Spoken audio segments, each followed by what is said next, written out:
اس طرح یہ مناظرہ ختم ہو گیا اور حضرت ابراہیم علیہ السلام اس مناظرہ میں فتح مند ہو کر دربار سے باہر تشریف لائے اور توحید الہی کا واعظ علل اعلان فرمانا شروع کر دیا۔ قرآن مجید نے اس مناظرہ کی روداد ان الفاظ میں بیان فرمائی کہ اے محبوب، کیا تم نے نہ دیکھا تھا اسے جو ابراہیم سے جھگڑا اس کے رب کے بارے میں، اس پر کہ اللہ نے اس سے بادشاہی دی، جبکہ ابراہیم نے کہا کہ وہ میرا رب ہے کہ جلاتا ہے اور مارتا ہے۔ بولا جلاتا اور مارتا تو میں بھی ہوں۔ ابراہیم نے فرمایا تو اللہ سورج کو لاتا ہے، تو اس کو پچھم سے لے آ۔ تو ہوش اڑ گئے کافر کے، اور اللہ راہ نہیں دکھاتا ظالموں کو۔ حضرت ابراہیم علیہ السلام خداوند کی توحید کے اعلان پر پہاڑ کی طرح قائم رہے، نہ نمرود کی بے شمار فوجوں سے خائف ہوئے، نہ اس کے ظلم و جبر سے مرغوب ہوئے، بلکہ جب اس ظالم نے آپ کو آگ کے شعلوں میں ڈلوا دیا، اس وقت بھی آپ کے پائے عزم و استقلال میں بال برابر لغزش نہ ہوئی اور آپ برابر نعرہ توحید بلند کرتے رہے۔ اس بے رحم نے آپ پر دانا پانی بند کر دیا، اس پر بھی آپ کے عزم و استقامت میں ذرہ برابر فرق نہ آیا۔ پھر اس نے آپ کو مناظرہ کا چیلنج دیا اور دربار شاہی میں طلب کیا تاکہ شاہی روب و دبدبا دیکھ کر آپ علیہ السلام کو مرغوب کیا جائے، لیکن آپ نے بالکل بے خوف ہو کر مناظرے کا چیلنج قبول فرمایا اور دربار شاہی میں پہنچ کر ایسی مضبوط اور دندان شکن دلیل فرمائی کہ نمرود کے ہوش اڑ گئے اور وہ ہکا بکا ہو کر لاجواب اور خاموش ہو گیا اور بھرے دربار میں اس کلمہ حق کی تجلی ہو گئی۔ بالآخر حضرت ابراہیم علیہ السلام کی صداقت و حقانیت کا پرچم بلند ہو گیا اور نمرود ایک مچھر جیسی حقیر مخلوق سے ہلاک کر دیا گیا۔ حضرت ابراہیم علیہ السلام کو آگ میں پھینکنے کا واقعہ مفسرین نے اس طرح بیان کیا ہے کہ عید کے دن قوم کے لوگوں نے حضرت ابراہیم علیہ السلام کو بھی شہر سے باہر میلے میں چلنے کی دعوت دی، لیکن انہوں نے طبیعت کی خرابی کا کہہ کر جانے سے معذرت کر لی۔ در حقیقت وہ ایسے ہی کسی موقع کی تلاش میں تھے۔ چنانچہ جب پوری قوم میلے میں شرکت کے لیے چلی گئی تو حضرت ابراہیم علیہ السلام ایک کلہاڑا لے کر بت خانے میں داخل ہو گئے۔ ان میں سے اکثر ان کے باپ آزر کے ہاتھوں سے تراشے ہوئے تھے۔ حضرت ابراہیم علیہ السلام بڑے دیوتا کے ہیکل میں چلے گئے۔ قوم کا سب سے مقدس دیوتا باطل خداؤں کا سردار مانا جاتا تھا۔ حضرت ابراہیم علیہ السلام نے دیکھا کہ وہاں موجود پتھر اور لکڑی سے بنائے گئے دیوتاؤں کے سامنے پھل، کھانوں اور مٹھائیوں کے خاں رکھے ہوئے تھے جو لوگوں نے چڑھاوے کے طور پر نظر کیے تھے۔ ابراہیم علیہ السلام نے ان مورتیوں سے مخاطب ہو کر کہا، یہ سب تمہارے لیے رکھا ہے، تم کھاتے کیوں نہیں؟ حضرت ابراہیم علیہ السلام نے دوبارہ فرمایا، میں تم سے مخاطب ہوں، تم میری بات کیوں نہیں سنتے؟ میری بات کا جواب کیوں نہیں دیتے؟ حضرت ابراہیم علیہ السلام نے ہتھوڑے سے ان کو توڑ دیا، لیکن صرف ایک بت کو رہنے دیا اور اس بت کے کندھے پر کلہاڑا رکھ کر چلے گئے۔ پھر رات گزرنے کے بعد صبح کو جب نمرودیوں کی واپسی ہوئی تو انہوں نے اپنے بت خانے میں حشر کا منظر دیکھا۔ ان کے خداؤں کے حشر نشر نے ان کے پیروں تلے سے زمین نکال دی۔ اس واقعے کی خبر سب سے پہلے نمرود کو دی گئی۔ نمرود نے کہا کہ جب کسی کو نہیں دیکھا گیا تو کیوں کر کسی کو سزا دی جائے؟ اس پر ان لوگوں نے جنہوں نے حضرت ابراہیم علیہ السلام کو یہ کہتے ہوئے سنا تھا، خدا کی قسم میں تمہارے بتوں کو ٹھیک کر دوں گا۔ نمرود سے کہا، یہ کام صرف ابراہیم کا ہے۔ نمرود نے کہا کہ میں صرف تمہارے کہنے پر سزا نہ دوں گا، ضرورت ہے کہ اس کو گرفتار کر کے برسر عام لایا جائے۔ چنانچہ اس نے ان کی گرفتاری کا حکم دے دیا اور حضرت ابراہیم علیہ السلام کو گرفتار کر کے نمرود کے دربار میں حاضر کیا گیا۔ دربار لوگوں سے کھچا کھچ بھرا ہوا تھا۔ حضرت ابراہیم علیہ السلام روب اور وقار کے ساتھ دربار میں داخل ہوئے اور شاہی پروٹوکول کو نظر انداز کرتے ہوئے نمرود کے سامنے جا کھڑے ہوئے۔ قرآن کریم میں اس حوالے سے فرمایا گیا، جس کا ترجمہ ہے، کہنے لگے ہمارے معبودوں کے ساتھ یہ سلوک کس نے کیا؟ بے شک وہ ظالموں میں سے ہے۔ لوگوں نے کہا کہ ہم نے ایک نوجوان کو ان کا ذکر کرتے ہوئے سنا ہے، اس کا نام ابراہیم ہے۔ وہ بولے کہ اسے لوگوں کے سامنے لاؤ تاکہ وہ گواہ رہیں۔ جب ابراہیم علیہ السلام آئے تو انہوں نے کہا، کیا ہمارے معبودوں کے ساتھ یہ کام تم نے کیا ہے؟ ابراہیم علیہ السلام نے کہا، یہ کام اس بڑے بت نے کیا ہوگا، اگر یہ بولتے ہیں تو ان سے پوچھ لو۔ وہ سر اونچا کر کے بولے، تم جانتے ہو کہ یہ بول نہیں سکتے۔ بہوالا سورہ انبیاء آیت 58 تا 65۔ حضرت ابراہیم علیہ السلام کا یہ رد عمل جہاں صاحب اقتدار لوگوں اور خود نمرود پر بجلی بن کر گرا، وہیں اس عمل سے عوام الناس کے دلوں میں حضرت ابراہیم علیہ السلام کی جرت اور حوصلے کی دھاک بیٹھ گئی۔ مذہبی پیشواؤں نے پررعب آواز میں پوچھا، اے ابراہیم، ہمارے بتوں کی توہین کس نے کی ہے؟ حضرت ابراہیم علیہ السلام نے جواب دیا، ہتھوڑا بڑے بت کے کندھے پر ہے، اس سے پوچھ لو کہ یہ سب کس نے کیا ہے۔ پجاری ندامت اور شرمندگی سے سر جھکا کر بولے، ابراہیم تو خوب جانتا ہے یہ پتھر کی مورتیاں بولتی نہیں۔ حضرت ابراہیم علیہ السلام نے فرمایا، جب یہ بولتے نہیں، حرکت نہیں کر سکتے، اپنا دفاع نہیں کر سکتے، تو تم ان سے نفع پہنچانے کی امید کیوں رکھتے ہو اور نقصان ہونے کا اندیشہ کیوں کرتے ہو؟ تم پر افسوس ہے کہ تم کائنات کے مالک اللہ کو چھوڑ کر جھوٹے معبودوں کو پوجتے ہو۔ کیا تم عقل و شعور نہیں رکھتے؟ حضرت ابراہیم علیہ السلام کی تقریر بت پرستوں کے عقائد پر ایسی کاری ضرب تھی کہ نمرود نے اپنی خود ساختہ خدائی کو زمین بوس ہوتے دیکھ لیا۔ نمرود چالاک آدمی تھا، اس نے حضرت ابراہیم علیہ السلام سے پوچھا، اے ابراہیم، تو اپنے باپ دادا کے دین کی مخالفت کیوں کرتا ہے؟ تو ان مقدس بتوں کو معبود ماننے سے کیوں منکر ہے؟ حضرت ابراہیم علیہ السلام نے فرمایا، اللہ تعالیٰ ساری کائنات کے تنہا مالک ہیں، ہم سب اس کی مخلوق ہیں۔ پتھروں اور لکڑیوں سے بنائے ہوئے بت خدا نہیں ہیں، یہ تو اپنی سلامتی اور حفاظت کے لیے بھی دوسروں کے محتاج ہیں۔ پرستش کے لائق وہ ہستی ہے جو کسی قسم کی احتیاج نہیں رکھتی اور تمام مخلوق اس کی محتاج ہے۔ یہ سن کر نمرود بولا، اگر میرے علاوہ کوئی رب ہے تو اس کا ایسا وصف بیان کر کہ جس کی قدرت مجھ میں نہ ہو۔ حضرت ابراہیم علیہ السلام نے فرمایا، میرا رب موت و حیات پر قادر ہے۔ نمرود بولا، زندگی اور موت تو میرے قبضہ قدرت میں بھی ہے۔ اس نے ایک قیدی کو جس کو سزائے موت کا حکم ہو چکا تھا جان بخشی کر دی اور دربار میں موجود ایک شخص کی گردن مار دینے کا حکم ثابت کر دیا۔ حضرت ابراہیم علیہ السلام نے نمرود سے کہا، کائنات کا ہر ذرہ میرے رب کا محتاج ہے۔ سورج اس کے حکم سے ہر روز مشرق سے نکلتا ہے اور مغرب میں ڈوب جاتا ہے، تو سورج کو مغرب سے نکال کر دکھا۔ مذہبی پیشواؤں اور بادشاہ کے عقائد کی تکذیب نے ایوان نمرود میں دراڑیں ڈال دی۔ ارباب اختیار نے شور و غوغا بلند کیا کہ ابراہیم ہمارے دیوتاؤں کی توہین کا مرتکب ہوا ہے اور باپ دادا کے مذہب کو جھٹلاتا ہے۔ اس کی سزا یہ ہے کہ اسے آگ میں پھینک دیا جائے۔ بتوں کو توڑنے کا عمل نمرود سمیت پوری قوم کے لیے ناقابل معافی جرم تھا، لہٰذا فیصلہ کیا گیا کہ حضرت ابراہیم علیہ السلام کو آگ میں ڈال دیا جائے تاکہ آئندہ کسی کو بتوں کی بے حرمتی کی ہمت نہ ہو۔ چنانچہ پوری قوم لکڑیاں جمع کرنے کے عمل میں مصروف ہو گئی، یہاں تک کہ اگر کوئی بیمار پڑ جاتا یا کسی کا کوئی کام نہ ہوتا تو وہ منت مانتا کہ اگر مجھے شفا ہو گئی یا میرا کام مکمل ہو گیا تو میں ابراہیم علیہ السلام کو جلانے کے لیے لکڑیوں کا گٹھا دوں گا۔ ایک مدت تک قوم لکڑیاں جمع کرتی رہی۔ جب لکڑیوں کا پہاڑ کھڑا ہو گیا تو ایک بہت گہری خندق کھودی گئی، لکڑیوں کے اس ڈھیر کو اس میں ڈالا گیا۔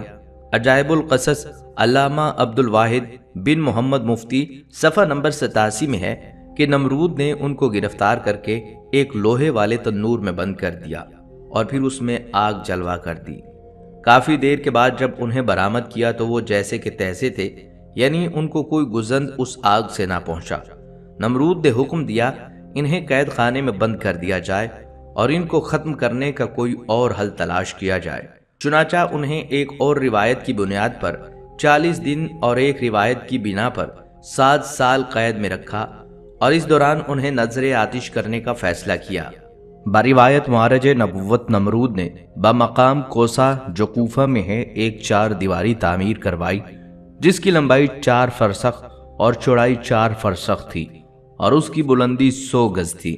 بروایت روضۃ الصفا اس کی لمبائی 60 گز، چوڑائی 40 گز اور بلندی 20 گز تھی۔ جب 4 دیواری مکمل ہو گئی تو اس نے حکم دیا کہ اسے اچھی طرح جلنے والی لکڑیوں سے بھر دیا جائے، چنانچہ اسے لکڑیوں سے پر کر دیا گیا۔ ایک روایت میں ہے کہ یہ 4 دیواری 1 ماہ میں پر کی گئی اور چاروں طرف وہ جلنے لگی۔ جب اس کے شعلے بھڑکے تو انہوں نے میلوں یہ عالم پیدا کر دیا کہ کوئی قریب نہ جا سکتا تھا، کوئی پرندہ فضائے بالا تک اس کے اوپر سے نہ گزر سکتا تھا۔ تبری میں ہے کہ آگ کو بھڑکانے میں 2 سال لگ گئے تھے۔ اسی میں یہ بھی ہے کہ 4 دیواری کے باہر بھی لکڑیاں جمع کی گئی تھیں۔ آگ تو روشن کر دی گئی لیکن اب کوئی ایسا راستہ نہ تھا کہ حضرت ابراہیم علیہ السلام کو آگ میں ڈالا جا سکے، کیونکہ کوئی قریب جا نہیں سکتا تھا۔ لوگ اسی تردد اور مشورے میں تھے کہ شیطان نے انہیں منجنیق بنانے کا مشورہ دیا اور بنانے کی ترغیب بتائی۔ جب منجنیق تیار ہو گئی تو اس نے اس میں پہلے ایک بڑے پتھر کو رکھ کر پھینکا۔ جب تجربے نے بتا دیا کہ منجنیق ٹھیک بن گئی ہے اور کام ٹھیک کر رہی ہے تو حضرت ابراہیم علیہ السلام کے ہاتھ پاؤں باندھے گئے اور گلے میں بھی توق آہن ڈالا گیا، پھر منجنیق میں بٹھا کر انہیں پھینکا گیا۔ ایک روایت میں ہے کہ جب ہاتھ پاؤں باندھے گئے تو حضرت ابراہیم علیہ السلام نے بارگاہ خداوندی میں ہاتھ اٹھا کر یہ کہا، حسبنا اللہ و نعم الوکیل، ہمیں اللہ ہی کافی ہے اور وہ بہترین کارساز ہے۔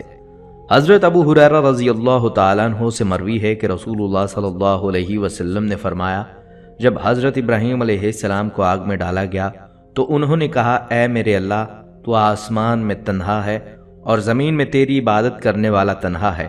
ایک روایت میں ہے کہ اسی دوران میں آسمان کے معزز فرشتے بارگاہ خداوندی میں حاضر ہو کر عرض کرنے لگے کہ مالک، روئے زمین پر ایک ابراہیم ہے جو تیری وحدانیت کی تبلیغ کر رہے ہیں، اب انہیں بھی نذر آتش کیا جا رہا ہے، ہمارے مالک تو ان کو بچانے کے لیے ہم کو حکم دے دے۔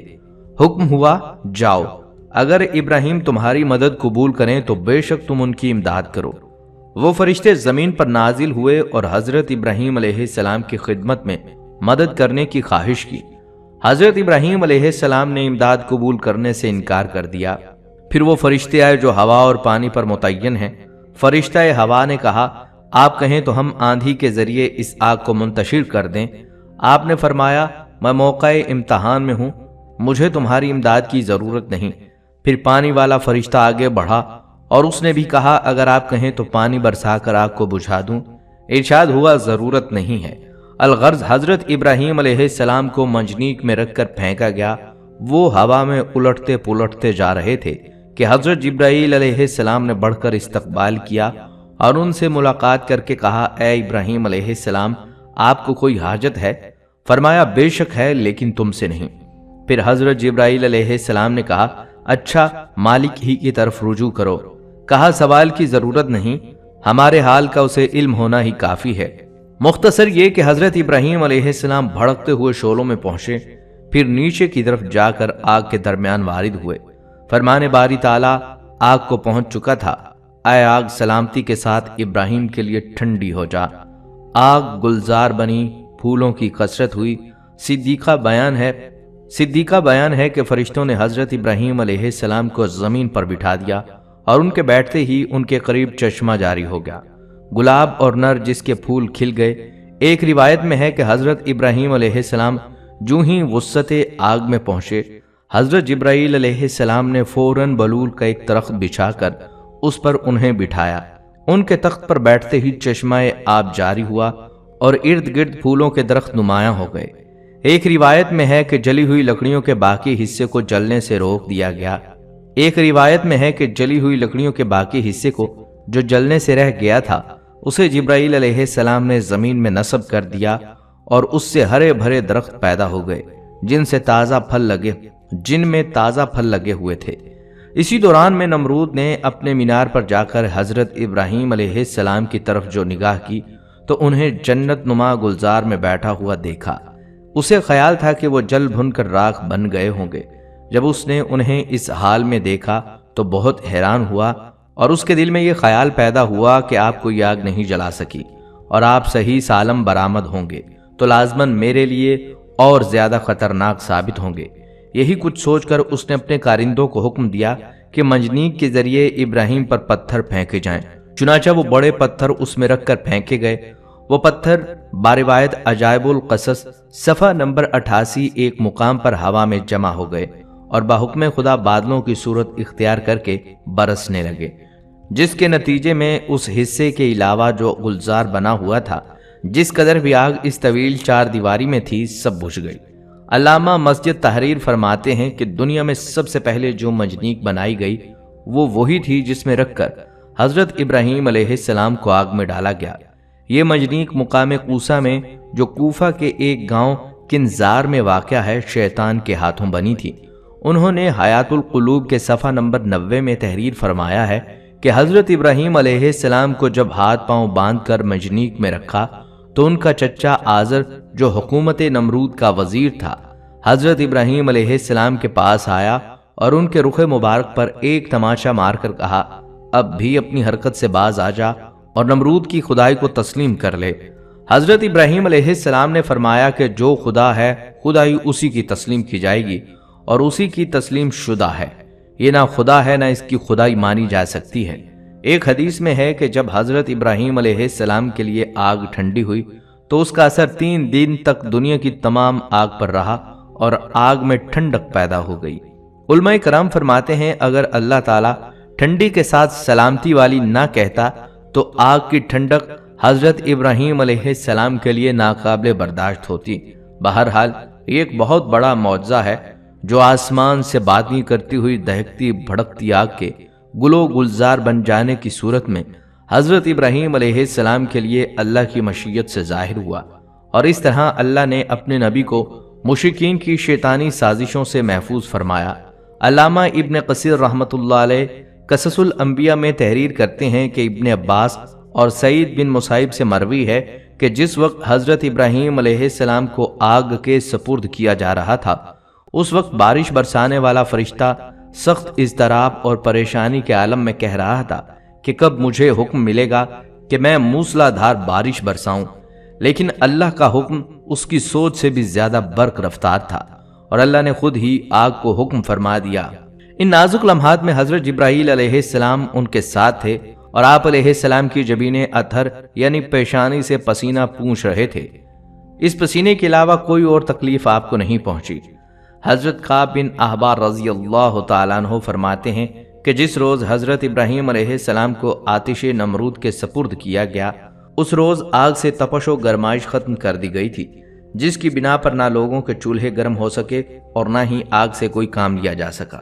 حضرت کعب نے مزید فرمایا کہ اس روز آگ نے حضرت ابراہیم علیہ السلام سے بندھی ہوئی رسی کے علاوہ کچھ اور نہ جلایا۔ حضرت صدی رحمۃ اللہ علیہ فرماتے ہیں کہ حضرت ابراہیم علیہ السلام کے ساتھ سایہ کرنے والا فرشتہ بھی تھا اور 1 میل تک سایہ ٹھنڈک اور سلامتی تھی اور سرسبز باغ گل و گلزار بن گیا تھا، جبکہ آس پاس آگ اپنے شعلوں اور شراروں کے ساتھ بھڑک رہی تھی اور لوگ حضرت ابراہیم علیہ السلام کی طرف دیکھ رہے تھے۔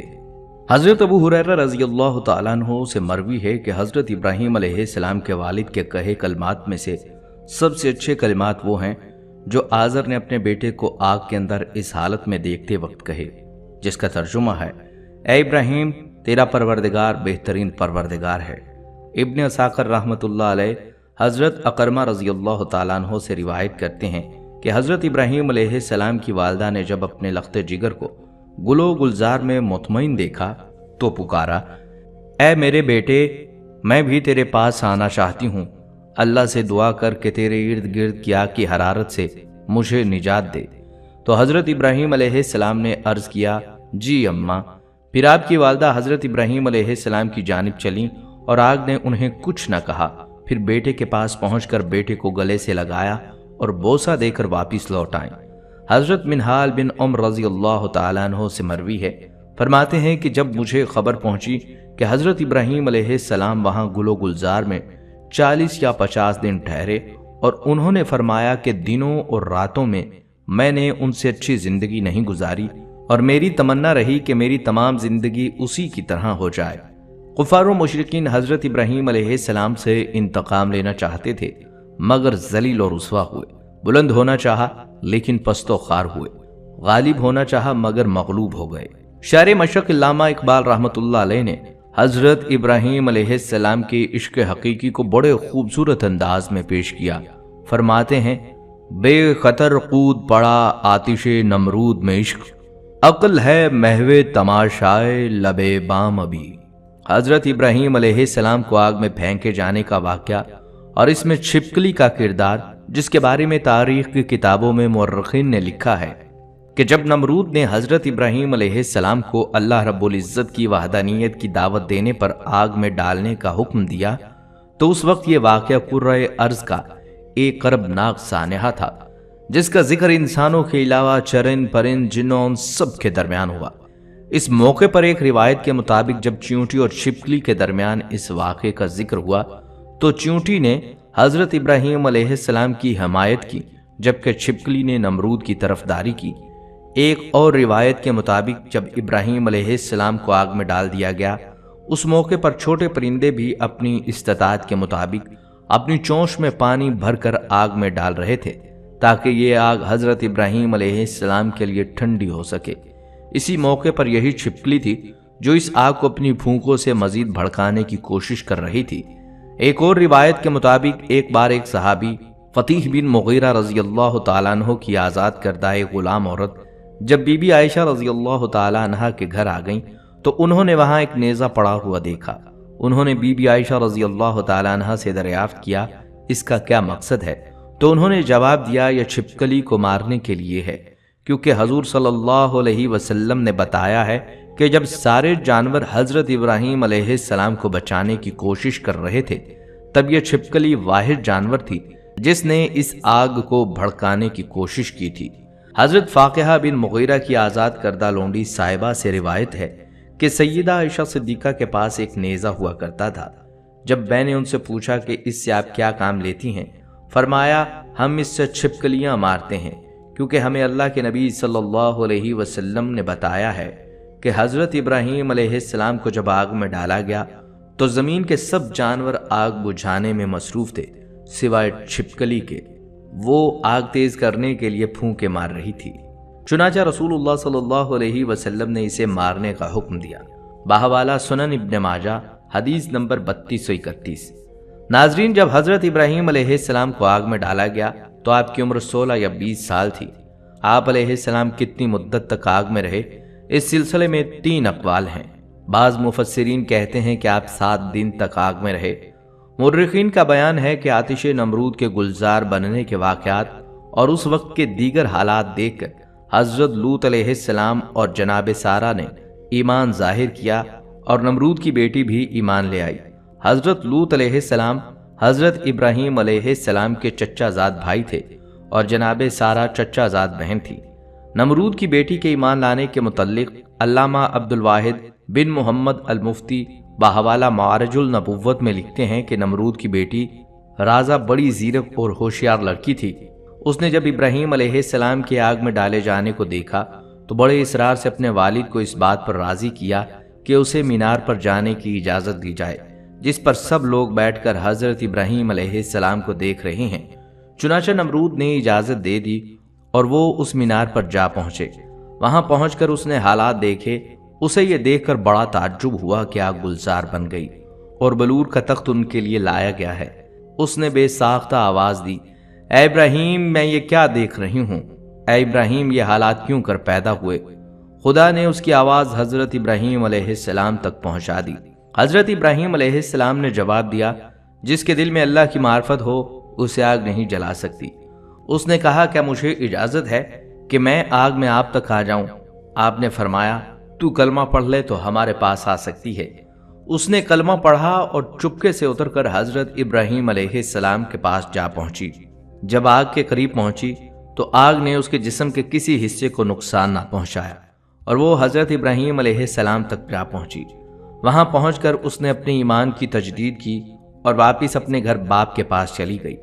نمرود کو جب اپنی بیٹی کے ایمان لانے کا واقعہ معلوم ہوا تو وہ آگ بگولا ہو گیا اور اپنی بیٹی سے کہنے لگا کہ توبہ کر۔ اس نے انکار کر دیا۔ پھر اس نے ضد کی اور ڈرایا، مگر اس نے پرواہ نہ کی۔ نمرود جب اس کو سمجھانے سے عاجز ہو گیا تو اس نے اپنی بیٹی کو جلادوں کے حوالے کر دیا۔ جلادوں نے اسے دھوپ میں لٹا کر اس کے ہاتھ اور پاؤں میں میخ ٹھونک دی۔ ادھر جلادوں نے اسے سزا دی، ادھر خداوند تعالیٰ نے حضرت جبرائیل علیہ السلام کو حکم دیا کہ میری کنیز کو وہاں سے تندرست کر کے ابراہیم تک پہنچا دو۔ یہ واقعہ حضرت ابراہیم علیہ السلام کی آگ سے نکلنے کے بعد کا ہے۔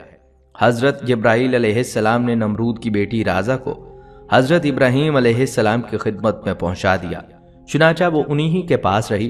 چنانچہ انہوں نے اس کی شادی اپنے ایک فرزند مدین کے ساتھ کر دی، جو کہ سارہ اور ہاجرہ کے علاوہ کتورہ بیوی سے تھا، اور پھر خدا نے اسے یہ عزت دی کہ اس کے سلسلہ رحم میں بہت سے انبیاء کو پیدا کیا۔ بے شک یہ دین اسلام کا حسن ہے کہ جو بھی اس کی آغوش میں آ گیا اس کی دنیا اور آخرت دونوں سنور گئی۔ ناظرین، یہ تھی ہماری آج کی ویڈیو۔ ہم امید کرتے ہیں کہ آپ کو یہ ویڈیو پسند آئی ہوگی۔ اگر آپ کو یہ ویڈیو پسند آئی ہے تو آپ سے گزارش کرتے ہیں کہ ہمارے چینل کو سبسکرائب کر لیں اور اپنی قیمتی رائے کا اظہار کمنٹس میں ضرور کریں۔ کمنٹس میں آپ اپنے سوالات بھی ہم تک پہنچا سکتے ہیں۔ اللہ تعالیٰ آپ کو اپنی حفظ و امان میں رکھے، آمین۔